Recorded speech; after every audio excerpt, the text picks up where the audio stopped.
It's been like a ridiculous 4.5 weeks in the tech world. In that time span, we've seen 17,000 phones get announced. We've seen concept devices that can fold. We've had new iPads. There's been a ton of stuff. So I thought it'd be fun to kind of bring back Ask the Buffalo. So before I cue your A, let me thank our sponsors, World of Warships.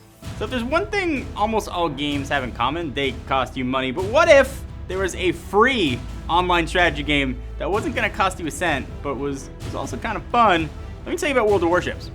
It's kind of similar if you guys have ever seen like World of Tanks and World of Warplanes. You have several types of warships that can do different roles, and you can team up in versus and battle each other. You can also choose different countries if you want to be the US or German factions or Russian. You can pick your nationality. And World of Warships is also always getting updated, so there's constantly new games, missions, ships, new stuff is just always showing up. So if this sounds like something that you want to check out, again, it's totally free and no pressure. Hit the link down below. You can use the code PLAYWARSHIPS2018 and receive a bunch of free stuff when you start. So again, a big thank you to World of Warships for sponsoring this video and generally making all of this content happen. And I promised that I was going to cue your A.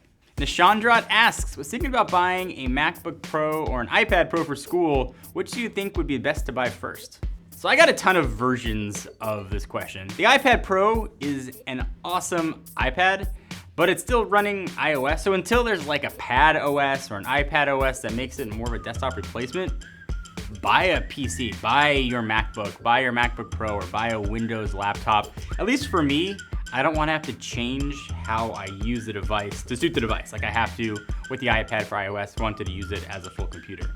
With Mac OS or Windows 10, you can just sit down and do your work. And I get that might not be the most popular opinion here, but when someone asks me, what's a PC? I tell them exactly what it is, and it's not an iPad. Santino213, if the Pixel 3 XL costs the same as a OnePlus 6T, which phone do you recommend to an average person? You think I'm gonna give away that versus video in a question? Stay tuned. That is coming, and I'm actually working on that script. So @ReadyFreddy asks, how do you find balance in your life? Really, the honest answer is I don't. I put this out on Twitter last week, but I've long suffered with insomnia and anxiety. It's been hard for me to try to find balance. I think what I've succeeded in doing is masking it better than most. But if there's one thing that helps me calm down, at least as much as I can, it's just being with family. So next one comes from Inadequacy. Galaxy foldable smartphone, gimmick or the future? The Note Edge seemed like a gimmick, but now it's become a staple. So everybody's looking at the foldable phone that Samsung showed as like, this is a product they're going to release. This is more like a concept of what things could be.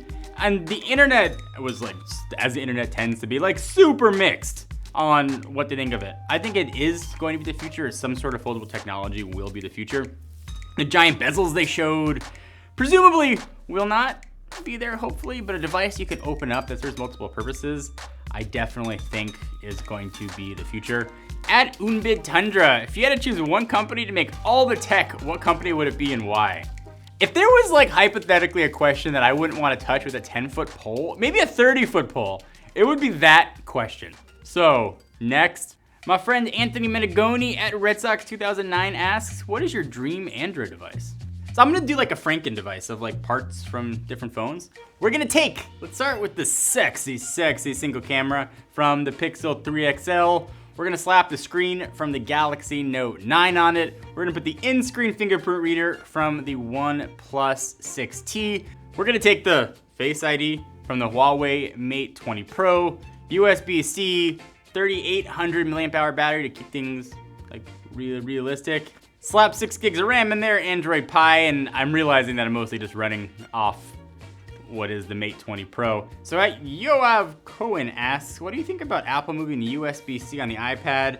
From a business standpoint, for customers it's great, but do you think Apple will make more money if they ditch the Lightning port?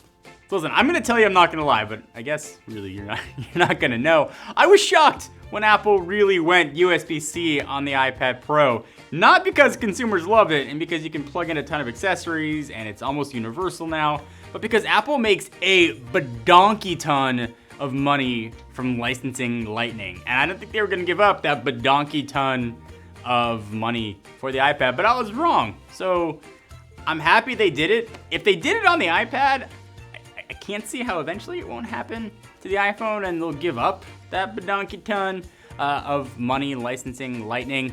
I would imagine it's probably at least 1 to 2 generations away, but one cable to rule them all would be really nice before Apple just ditches the I/O entirely and just lets you wirelessly charge and sync your stuff. All right, next one comes from @JohnM140. You have one phone to choose for the next year. Which phone are you choosing and why? All right, so what's a Q&A without pissing some people off? Let's do it. If I had to pick one phone to use for the next year, I am walking into an Apple store and I'm picking up an iPhone XS Max. Don't at me, it's best for me. Doesn't have to be right for you. But that's what I'm picking. And at least I'm admitting it on camera right now, so there you go. But maybe something will come out that'll change my mind. But right now, XS Max. We had some questions, I made some horrible jokes. You gotta know a little bit more about me personally. I love doing these Ask the Buffalo videos. I wanna bring it back. If you guys like to see it, give the video a thumbs up to let us know. I appreciate it. Until next time, John Rettinger from Techno Buffalo, and I promise I'm done queuing your A.